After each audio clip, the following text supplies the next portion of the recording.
C'est dans quelle chanson ça? 1, 2, 3. Ah, c'est Guédré. 2, 3. On peut y aller? Non, je ne suis pas prêt. I'm not ready. On va recommencer. On recommence? Ouais. Allez. 1, 2, 3. Amis du jour, bonjour. Amis du soir, bonsoir. Bonjour Célia. Bonjour Hugo. Bonjour Palmyra. Bonjour Nadège. Nous sommes réunis sur notre web radio pour notre podcast numéro 2. Et tout de suite, je donne la parole à Palmyra qui va nous présenter une rubrique musique. C'est la musique aujourd'hui, donc je voudrais vous parler d'un jeune artiste de 27 ans.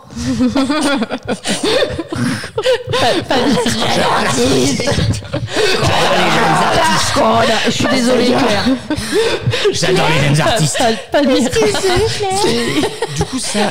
n'a pas vu sa corona. C'est à la fin. À la Mais, fin. Bon, on mais c'est parce recommence. qu'on présentait pour ce soir, mais si c'est plus ce soir. Non, mais parce qu'après, elle Un, va deux, faire trois autre pour chose. Claire.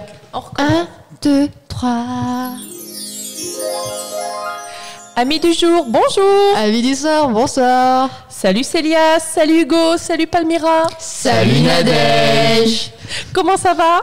Très bien. Très bien. On Et va toi? démarrer, moi je vais très bien, Super. comme d'habitude. Et on démarre tout de suite par une chronique musique avec notre amie Palmyra.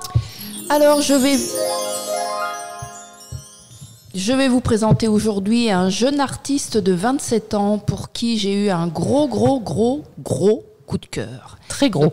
Très très gros. Il s'appelle Tilassine. C'est son nom de scène et il a une particularité, ce jeune musicien, c'est qu'il enregistre ses albums en voyage. Donc il choisit un pays ou un moyen de transport, enfin voilà. Donc il a 3 albums à son actif. Le premier album est sorti en 2015, il s'appelle Transsibériane. Ah, la Transsibérie, donc il y a Russie, Chine à peu près, non? Voilà, c'est ça. Donc le train mythique russe propose plusieurs trajets. Ça traverse la Russie, la Mongolie jusqu'en Chine. Donc il est parti avec un ordinateur, un clavier et un micro. Ah oui, rudimentaire. Petite valise pour lui Une peut-être? petite valise pour lui avec slip et chaussettes. Voilà. Et donc du coup, il enregistre les sons qui l'entourent. Ça peut être des voix, le bruit du train, etc. Et ces sons, il les intègre aux morceaux qu'il compose. Et ça donne une électro poétique qui parle de liberté, de grands espaces. Le deuxième album, qui s'appelle Road Volume 1, a été enregistré dans une caravane qu'il a transformée en studio itinérant en Argentine. Et là, rebelote, il fait exactement la même démarche. Il enregistre les sons de la nature, ruissellement de l'eau, tonnerre, des voix, les personnes qu'il rencontre. Et donc, ce sont des albums qui sont très riches en sons. Il y a des ambiances vraiment très particulières. Une très, très, très, très belle musique. Et son dernier album est sorti Cette année, c'est ça? cette année. Ouh. Donc, la suite, Road Volume 2. On va pouvoir voyager avec Tilassine. C'est ça, voilà. Des très belles musiques. Et c'est de la musique électro. Voilà. D'accord. L'Amérique du Sud, ça me fait penser, Nadège, à cette grande dame du cinéma qui a été élevée au Chili, je crois. C'est à peu près ça.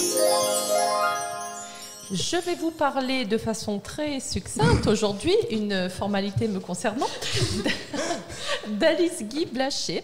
Alors, petite transition, Palmyra vous parlez d'Argentine, moi je vais vous parler du Chili 2 secondes parce qu'elle n'y a pas vécu, mais ses parents, oui. Et elle est née en France, donc Alice Guy Blaché, fin 19e, née en France, mais elle va quand même plus tard vivre quelques années au Chili tout de même, avant de revenir en France en transitant également par la Suisse. Donc une enfance un peu mouvementée. Et surtout, lorsque la librairie familiale va faire faillite, elle va chercher du travail et être embauchée par Léon Gaumont à Paris et devenir sa secrétaire. Très rapidement, elle va se prendre de passion pour le cinéma puisqu'elle assiste en 1895 à la première projection publique payante des frères Lumière et de leur cinématographe. Et à partir de là, elle a une révélation, une passion. Elle va faire du cinéma. Mais à la différence des frères Lumière qui, eux, rapportent des images, donc ce sont exclusivement des documentaires, Alice Guy a l'idée géniale géniale de mélanger le cinématographe et le théâtre, c'est-à-dire d'écrire et de composer des histoires.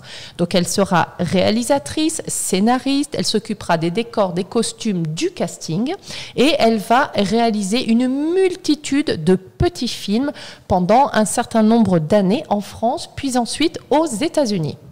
Combien à peu près? Alors, au milieu de carrière, elle en est à 400 films. D'accord. Et à la fin de sa carrière, elle aura réalisé un petit peu plus de 1000 films.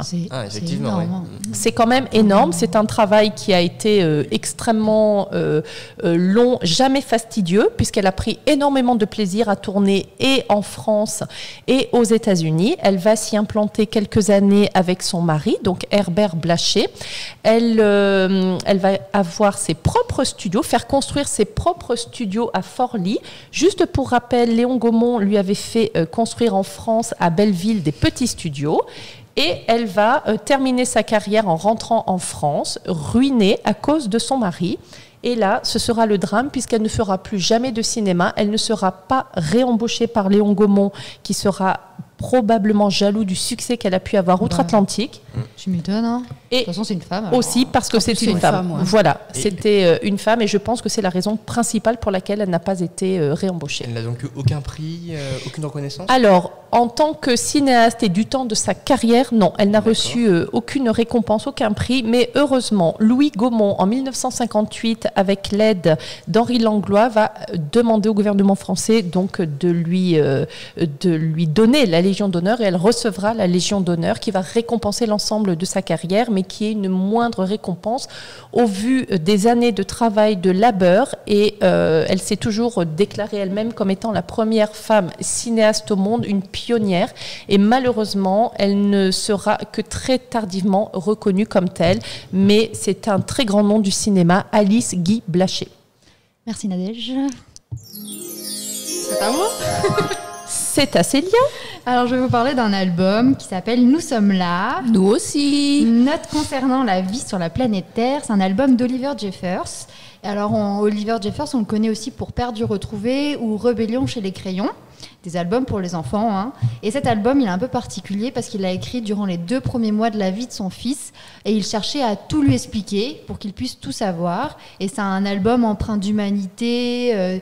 Il parle de l'espace d'abord, où on lui explique la planète Terre, elle est ici, il fait chaud, il fait froid, il y a la mer, il y a la terre, il y a des pics, il y a des montagnes, c'est bosselé, c'est plat. J'avais compris des pis.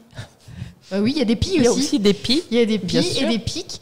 Et il parle aussi du corps humain. Il lui dit attention, prends bien soin de ton corps humain parce qu'il y a des parties qui ne repoussent pas. Il fait aussi les il paraît. illustrations. Oui, il fait les illustrations, il fait tout.